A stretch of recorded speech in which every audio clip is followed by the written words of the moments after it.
Hi, this is Kristine again, and we are back. Lynn is here with me, and we are going to record our second podcast. What did you want to talk about today? I know you have some stuff. Negotiating conflicts. Yes. Life.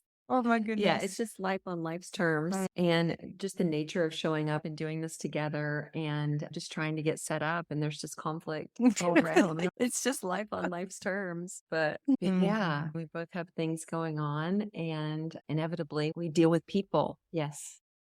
Reminded me of the Language of Letting Go devotion that I read this morning. So can I read it? Yes, great.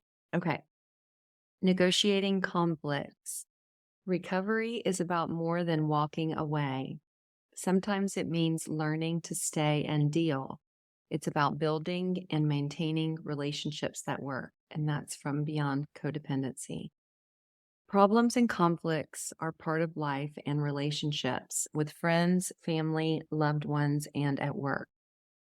Problem solving and conflict negotiation are skills we can acquire and improve with time.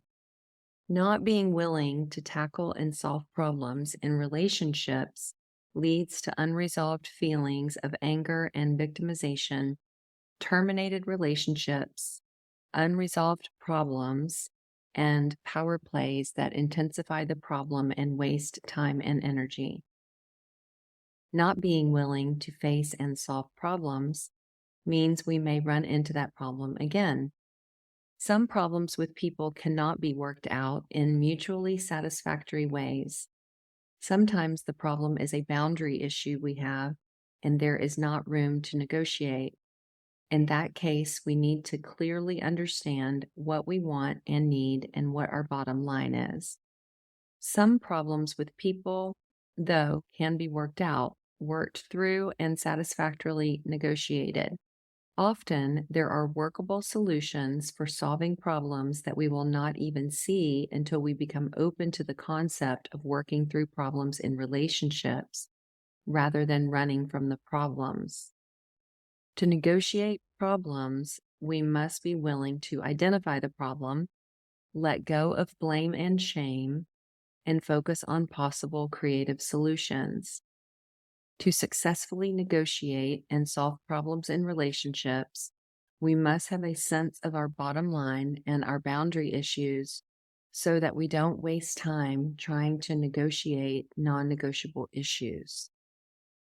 We need to learn to identify what both people really want and need and the different possibilities for working that out. We can learn to be flexible without being too flexible. Committed intimate relationships mean two people are learning to work together through their problems and conflicts in ways that work in both people's best interest. Today, I will be open to negotiating conflicts I have with people. I will strive for balance without being too submissive or too demanding. I will strive for appropriate flexibility in my problem-solving efforts. And that is from April 4th in The Language of Letting Go by Melody Beatty. And I have the app version for iPhone. Wow. And that was a lot. So what's coming up for you in that reading? Just that was a lot. And that it's really not black and white. And my recovery life was flashing before my eyes as I was reading it because there have been relationships in the past and there are current relationships and there will be relationships in the future, whether it's navigating a divorce, my past husband 15 years ago, or whether it's just employers, employees, workers, or just meaning someone I need to call to fix something, or just family members, or bosses, boyfriends, friendships. It runs the gamut. I don't know. I would just say what came up for me is that it's not black and white, and that it does, in fact, take two people to negotiate a conflict. And each person has a role. And emotional intelligence is a big player here because there's two parts of communication, like who's speaking and then who's receiving the information. So is it safe to negotiate this conflict with this person? What are the tools that I'm bringing? Who am I dealing with? What level of interest do they have in negotiating this conflict? What is their agenda? All of which I'm powerless over, which is why I need to use my own emotional intelligence to know, is it a boundary? I love when it was saying you have to know what your bottom line is. Mm.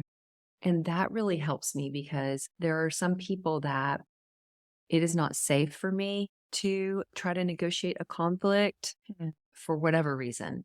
That's a whole different topic in and of Mhm. itself. But I need to breathe and Mhm. love myself through that and know that it's okay if I can't negotiate that conflict with that person in a way that maybe I would do with someone else. But it's really about my serenity Mm. because I'm in recovery. My serenity is the most important thing. And the big Mhm. book talks about anger is the dubious luxury of others, more qualified to handle it. So I just have to be really careful to guard my peace and my serenity and who I'm hanging out with and whose voices I'm allowing into my brain and my Mm. space and all of that. One thing recovery has taught me is Mm. that it's a big fat gray area. And I used to think so black and white, Yeah. and it's just not that way. And so those are just some of the thoughts that came out. What about you? Yes. Mm, Yes. I love it's a lot. everything you're saying. It is so multi-tier. And also from the base of it all is what I feel like I've been lacking is that I matter. So even Mhm. having a say, and when my intuition is saying that something is wrong and a conflict is presenting itself, that what I want matters to even consider moving forward instead of just people please my way out of it. Or another one of my favorite go to is just disappear. Or, yeah, the silent treatment was a big one growing up that I was met with. So that's what I brought into my marriage and with my children. And I'm aware now. So what I'm hearing to and what you're saying is the willingness to keep growing and keep learning and keep looking at how have I acted in the past? What are my choices now? What is acknowledging that there is a problem and that I have a choice, I think is so empowering. And that I get to feel good. I love hearing that your serenity is number one. That to me is so refreshing too, because it goes back to, yes, I matter. Maybe not react, maybe having the pause first and checking in and Mhm. doing halt. Am I hungry, angry, lonely, or tired? To start with that. And once those boxes are checked, then I can do another check-in and see, okay, what are my options here? Maybe write a list, maybe talk to somebody else who's been in the situation before, looking at my options. And yes, like all the different types of people that you were talking about here, they're very different situations, but there's also line through it all, I feel. Were kids on that previous list? I think I forgot Oh, kids. kids. Yeah, that's a Even pets, honestly, as Alice would agree with. my little crazy chihuahua. Oh my goodness. Yeah. Oh, yeah, kids too. I love all that. That's great. I matter. That's a big one. That's great. And I just love the simplicity of the tools of the program too. I wrote one down today. I have this cool journal right here that I just bought, and it's so cute. I really like it because it has these little spaces to write different things. And I put on today's act of self care, restraint of pen and tongue, which is another Mm. tool that I learned. And it's basically don't write anything that I'm going to regret. That will sit Mm. on your hands for 24 hours. The 24-hour rule is probably hands down my favorite, most used tool of all time.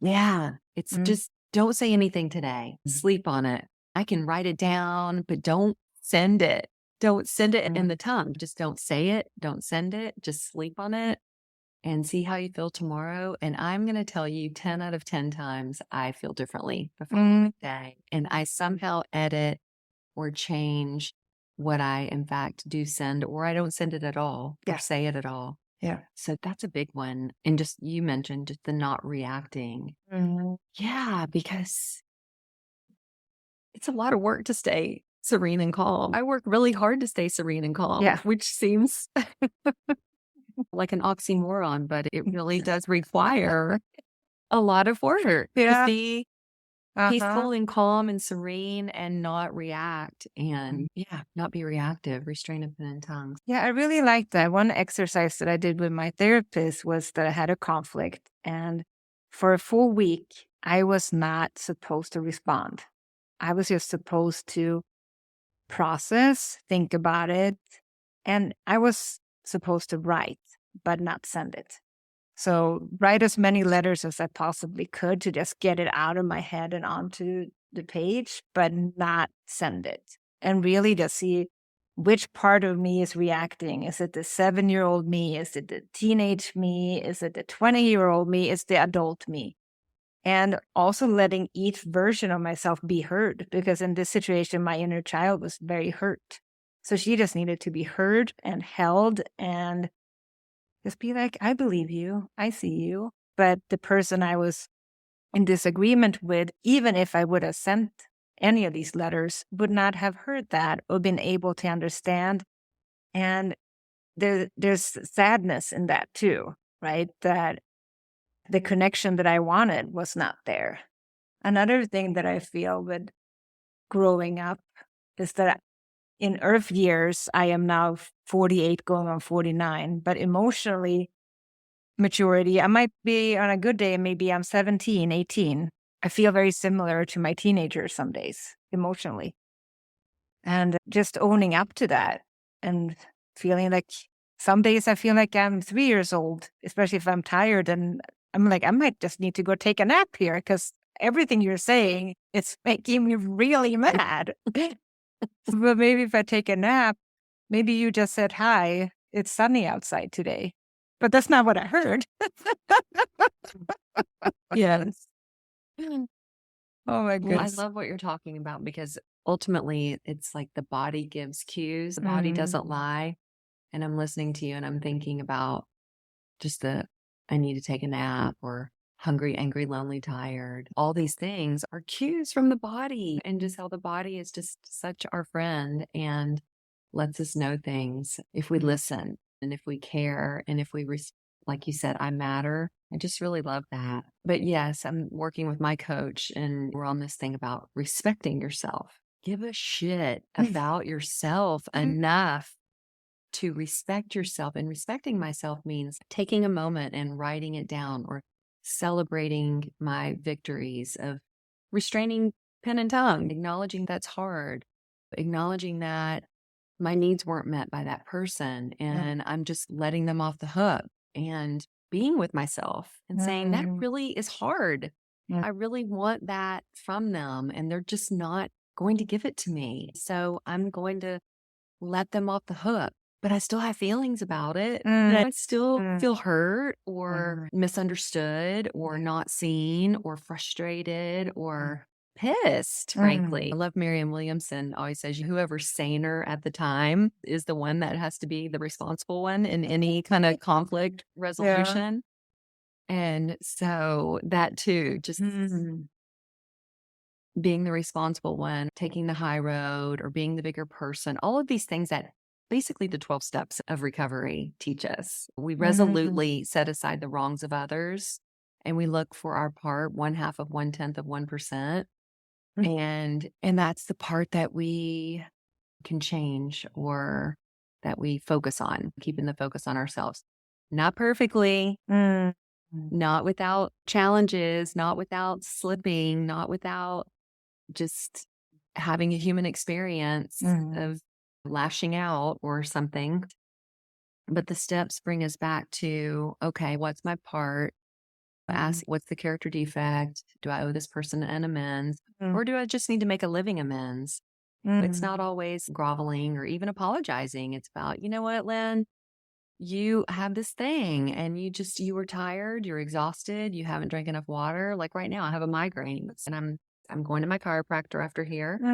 And then I set that 5 o'clock alarm because my massage therapist is going to work on my neck. It's just wonderful. so, and I can just tell you that, hey, I got a migraine, it hurts. I'm And sorry. just being myself, tell the truth and probably don't have deep conversations with a person I'm in need to negotiate a conflict with right now. Yeah. It's respecting myself and Mhm. be nice to myself and give myself what I need in any moment of now. Yeah. Thank you for sharing that. I'm sorry you're having a migraine. Thanks.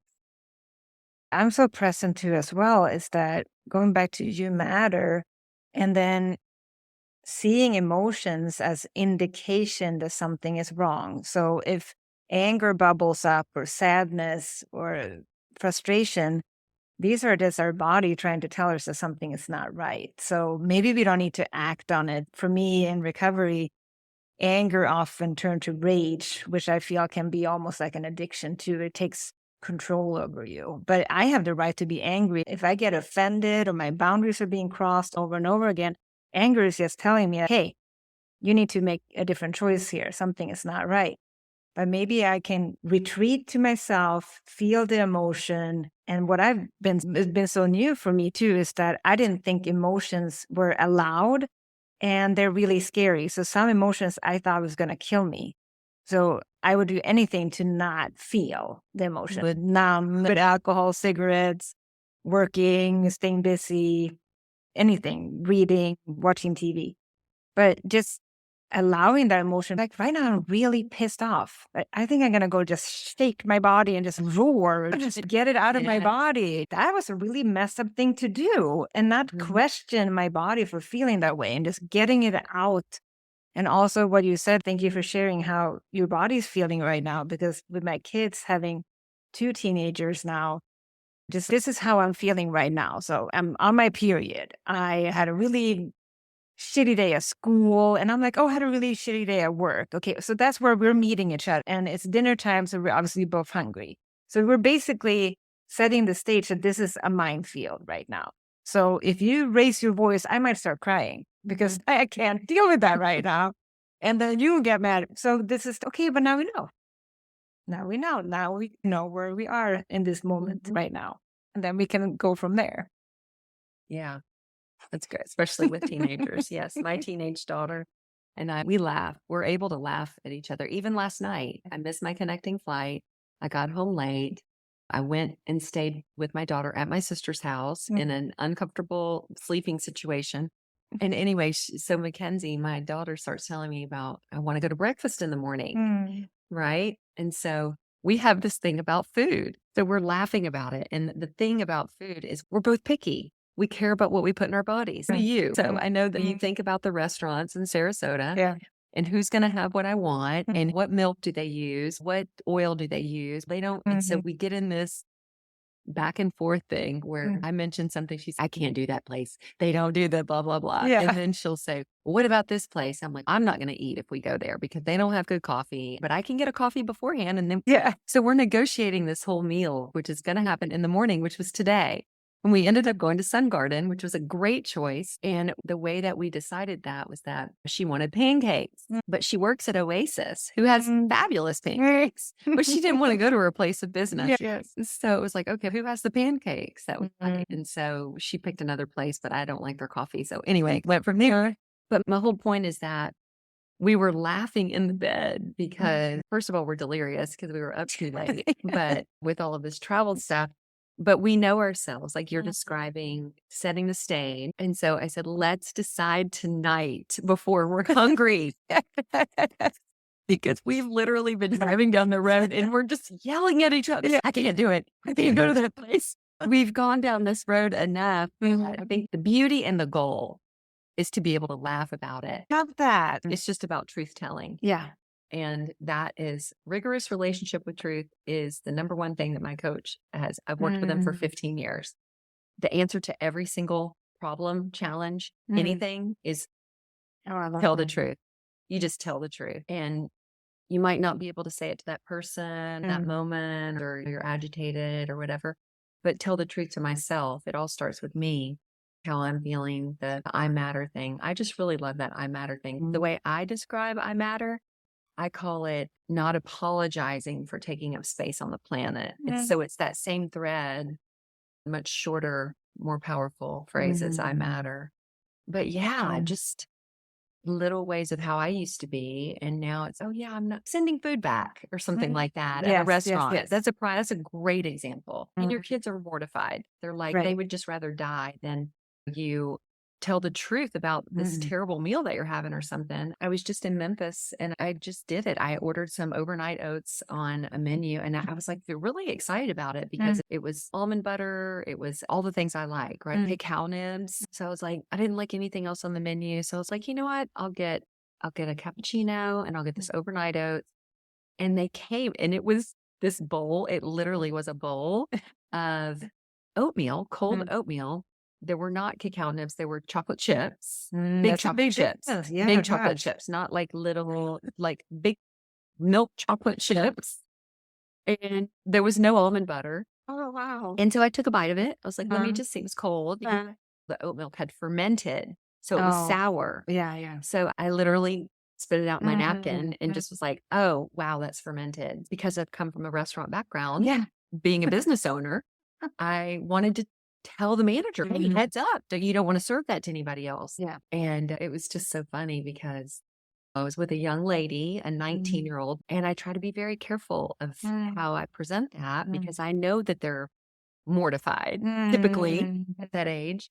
But anyway, it was well received and we ended up talking about it and pinpointed that it was probably the oat milk fermented. There was a time when I just wouldn't have done that.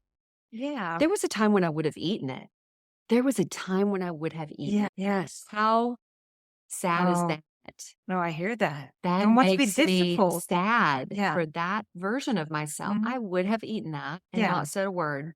I probably would have doubted that what I was tasting was off. Yes. And the more Must have bites it been takes. me or Yes. right. Yeah. Maybe something I ate Yeah. earlier that day Yeah. made Yeah. it. And then I might have had somebody else taste it. And maybe if they said that this is really bad, I might have been like not eating it, but going so far to raise my hand and say, Absolutely excuse not me. gonna No, do that. Yeah. no. And it's okay. Whatever I spent on this Yeah. is lost. That money's Yes. gone. But it even like little things like, hey, there's no toilet paper left in the bathroom if I'm at a cafe or a Yes. restaurant. I don't want to be a bother. But then I'm the people pleaser for the person coming after me Yes. takes over. So then I'll be like, Yes. excuse me. Yes. Oh my goodness. And sometimes it's not people pleasing. Sometimes it's just being a grown up. It's Yes. just like, hey, heads up, there's no toilet paper. Like it's just a nice gesture. It's just common courtesy. Yes. Yes. I love that. Which you're not at 50 yet. As you Mhm. progress into your 50s, it gets easier and easier. So that's the Mhm. decade, 50 to 60. But I Yeah. told you're already in because of your life experience. But Pre-qualify. I love it. exactly. Yeah, you're all the way in. You're all the way in. Yeah, it's so interesting. Another thing that happened to me, I was at a restaurant and I was on a cleanse and I was not eating any sugar or basically, I think I was just in the juice and smoothie phase of this cleanse. Mhm. It was my first one and I was really proud of myself. And this owner comes over, "Ah, we had this free vegan donut. And I'm like, oh my goodness, that is so nice of you. Thank you.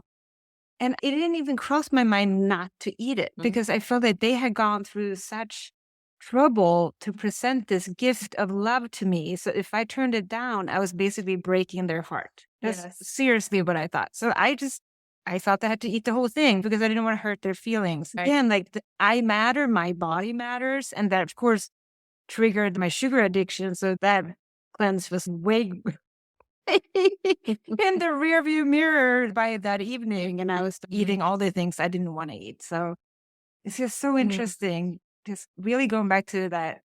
Thank you, but I can't eat that right now. That wasn't even not even on my radar. I couldn't see that. Or Yeah. I choose not to eat that right now. I'm on a cleanse. Proof. What? I'm not Yes. trying to hurt you.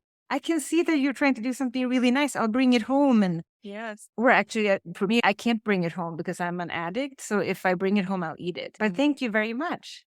Yes. There's so many versions. There's so many versions. You could have given it away. You Yes. could have frozen it. You could have for a Uh-huh. later date. You Yes. could have, yes, said I'm allergic, right? Whatever to sugar.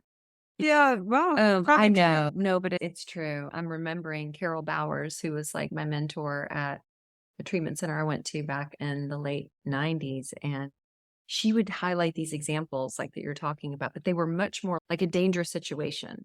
You're a female, you're in an uncomfortable situation, somebody has a gun. I'm just making this up. Yeah. But you see a gun, the person's intoxicated and they're mad and you're afraid, but you won't say anything or you won't take care of yourself or you won't take the steps that you need to do because you don't want to what?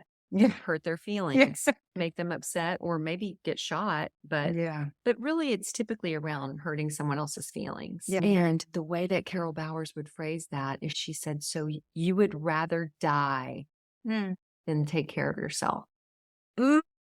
Isn't that powerful? You would rather die than take care of yourself. And that's that eating that fermented nastiness version of me. Wow. Yeah. That's so good. Yeah.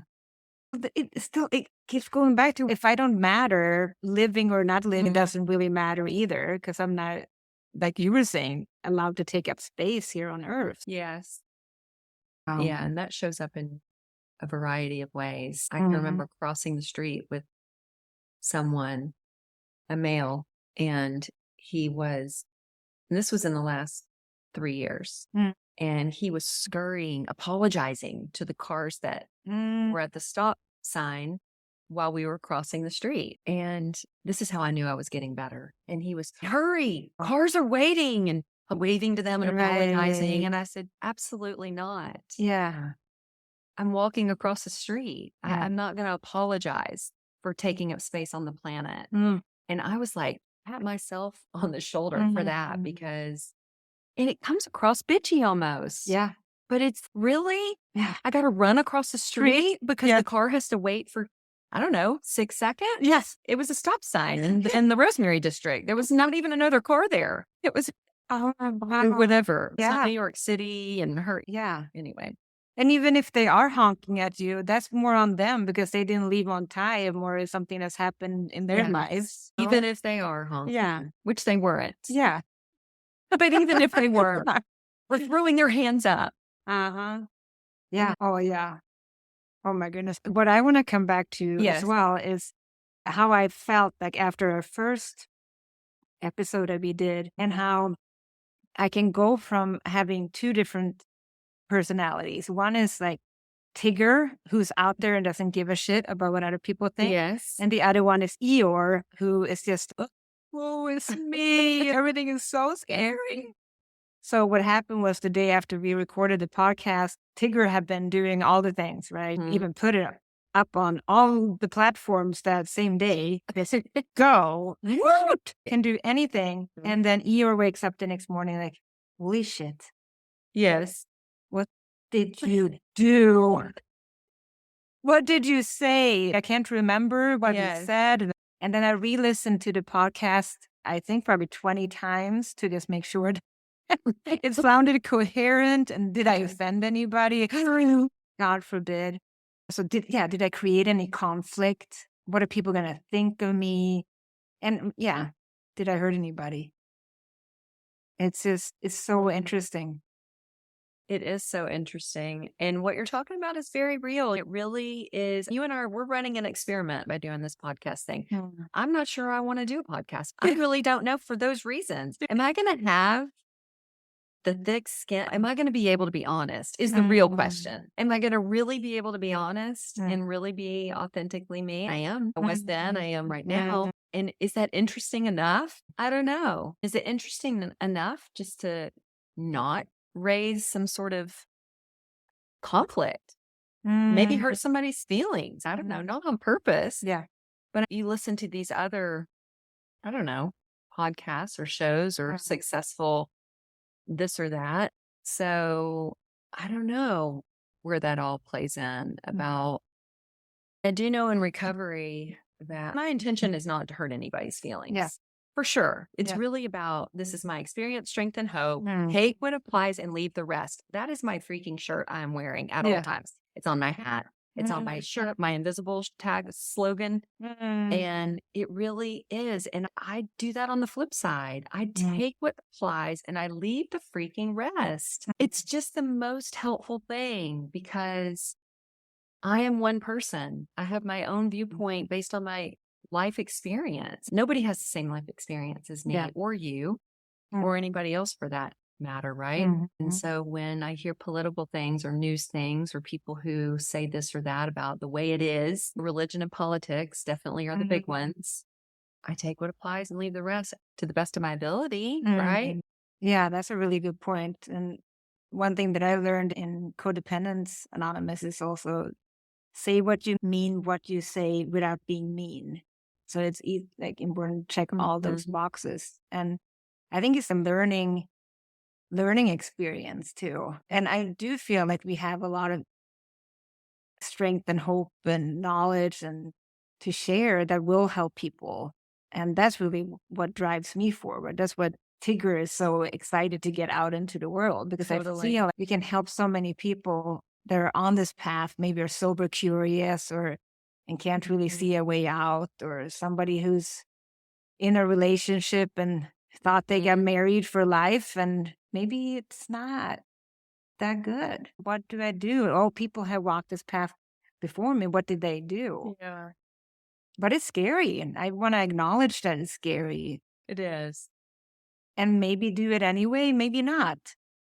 We're just running we are Yeah. literally just showing up and being positive and creative, Mm, hopefully adding value. I love to yeah. speak from experience, strength, and hope. And then Mm, it's just take what applies, leave the rest. And then yeah. it's just meant for, wow, I really relate to what you're saying. Oh, I never thought about that. Oh, I could Mm, use that. I matter. That's my favorite thing from the whole call today. yeah.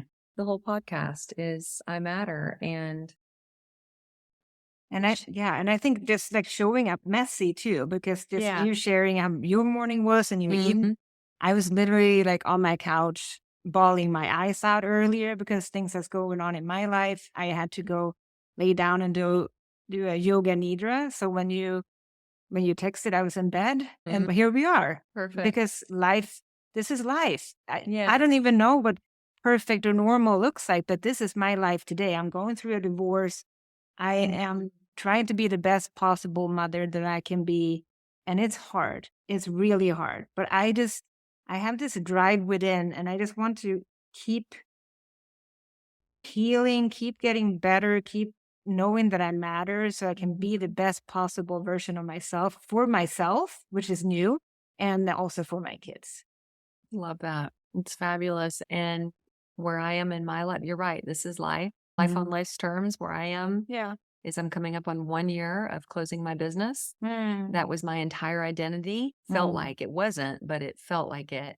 Mm. And I am navigating what my next steps are. Mm. And I retract that statement. I am in the flow Mm. of a year of my decisions. I'm living the life today based on the thoughts that I was thinking then Mm. and the actions that I took to get me right here, right now. And so I am challenging myself, inviting myself, exploring myself with myself to think new thoughts Mm. about the next version of myself because I Mm. know it works. Yeah. I can influence my future life Mm. based on my thoughts and the thoughts that I Oh. write down. And when I relax Mm. and breathe and tell the truth Mm. and write it freaking down, Mm. as I'm sitting here looking at stacks of your book, Yes.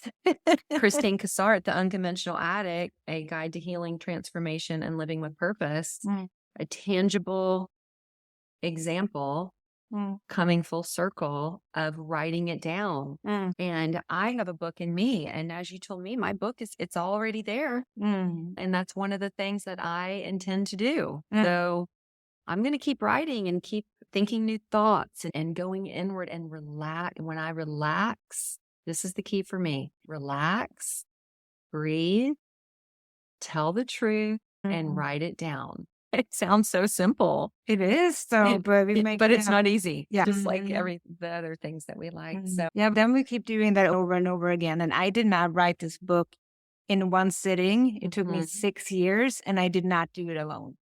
You need your community. You need to give yourself time to process. I write about in the book too that I had to go back to therapy to process things that was coming up. I had to reach out to friends more times than I care to remember. I can't get out of bed today. This is too hard. I was going to quit so many times, and the pull was stronger. And I still, to me, it feels surreal that the book is here in the physical. It's amazing. It's beautiful. The colors are beautiful. I love the stack.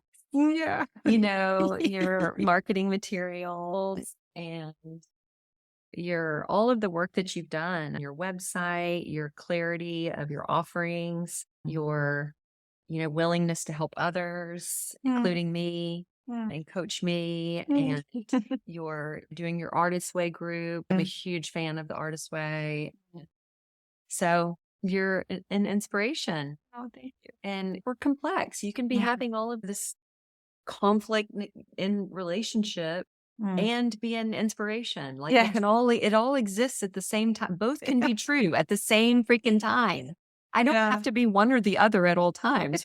I can be angry and so freaking excited, or hungry and horny. Or I hate that word, but just showing the contrast. You can have multiple things all occurring at the same time. Yeah. And in there you have a choice too.